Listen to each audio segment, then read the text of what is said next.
The project monarch bushes raping little girls, 'cause a million tongues fall out, and when they suck on they prey, just like the pharaohs, I used to have 1,000 cats, 'cause it detected the species. Hello, my name is Jeff Steinberg. Today is Monday, April 7th, 2008, and this is the LaRouche Political Action Committee weekly update. For those of you who have been monitoring the developments around the Olympic torch in London and again yesterday in Paris, where Tibetan demonstrators and other anti-Chinese activists attempted to disrupt the Olympic torch run, you get an idea in snapshot form of the fact that we're living through some very, very unusual and very dangerous times. As Lyndon LaRouche has been repeatedly warning in recent weeks, in response to the worst financial collapse perhaps in history, certainly the worst financial collapse in modern times, the forces aligned with the British Empire, the City of London, financial oligarchy, allies and assets and dupes throughout Europe, and particularly here in the United States, are in a drive to provoke a third world war centered around Eurasia, particularly targeting the major Asian powers, namely China, Russia, and India. I've already indicated at least one aspect of the provocations currently being carried out against China. We had the activation of riots in Lhasa, the capital city of Tibet, back at the beginning of March, and this was an escalation point in an anti-China campaign that's been going on for well over a year and has up until this point been focused on repeated attempts on the part of the British and on the part of the Cheney neocon apparatus in the Bush administration to provoke a cross-straits crisis targeting China and blowing up the situation between China and Taiwan. That effort suffered a substantial setback in the recent Taiwanese elections, but nevertheless, the commitment to provoke a major crisis with China continues unabated. So we now have the Tibet flank.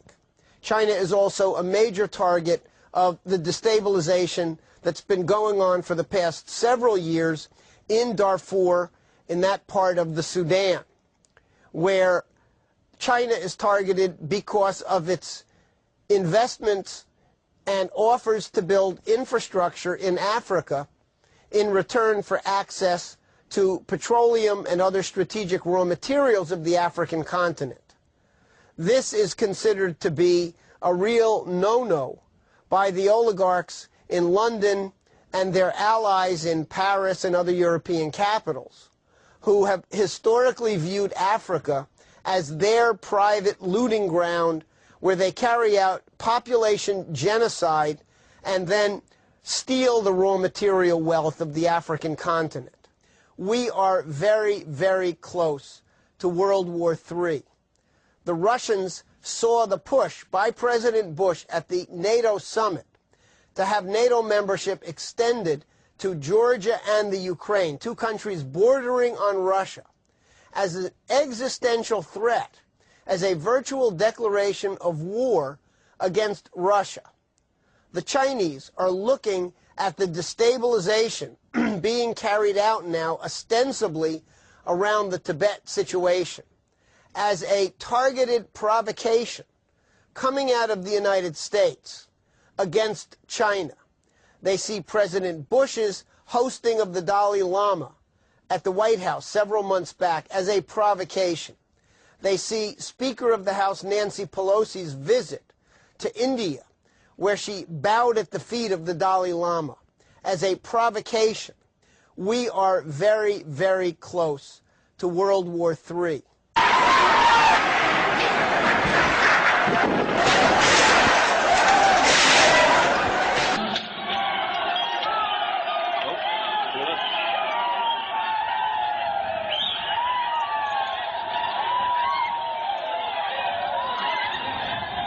Now, And in China, the full horror of Monday's earthquake is starting to unfold. As rescuers push to the heart of the disaster, they're finding entire towns virtually obliterated. According to one report, the death toll is now well over 20,000 and rising by the hour. The blueprint for HAARP, High Frequency Active Auroral Research Program. What does HAARP do?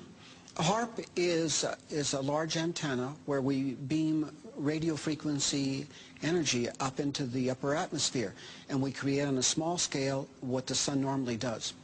The assignment came that the Navy and the Air Force were to manage the program. Applications discussed in the patents included destroying missiles. Communications control and disruption were included. There were some other ideas both to possibly modify weather and finally to lift a portion of the upper atmosphere further out into space where hopefully it would be able to deflect missile trajectories. In 1983, I did radiotomography with 30 watts, looking for oil in the ground. I found 26 oil wells over a 9-state area, and 100% of the time was accurate with just 30 watts of power beaming straight into solid rock. HAARP uses 1 billion watts beamed straight into the ionosphere for experiments. Picture these strings on the piano as layers of the earth. Each one has its own frequency. What we used to do is beam radio waves into the ground, and it would vibrate any strings that were present in the ground. We might get a sound back like, and we'd say, that's natural gas. We might get a sound back like, and we'd say, that's crude oil. We were able to identify each frequency. We accomplished this with just 30 watts of radio power. If you do this with 2 billion watts, the vibrations are so violent that the entire piano would shake. In fact, the whole house would shake. In fact, the vibrations could be so severe underground that could even cause an earthquake. HAARP can create some of the effects that the sun creates that are similar to the aurora borealis. HAARP can paint designs in the sky, if you will. You know, it can take the beam and move it in any pattern that the scientist who's doing an experiment might want to do.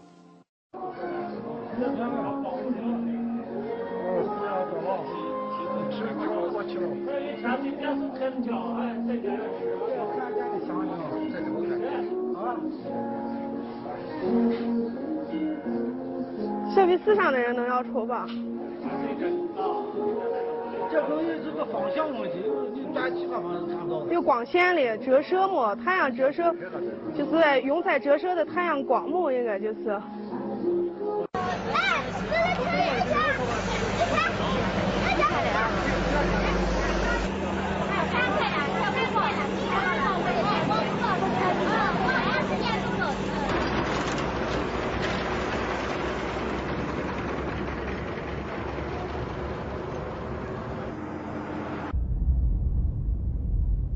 Quake struck China. Roll it.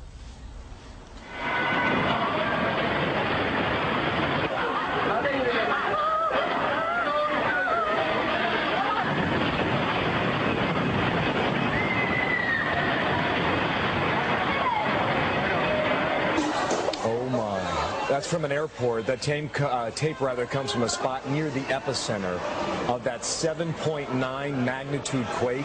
China correspondent Stephen McDonnell is in the disaster zone. At a school where hundreds are feared dead, troops rush bodies away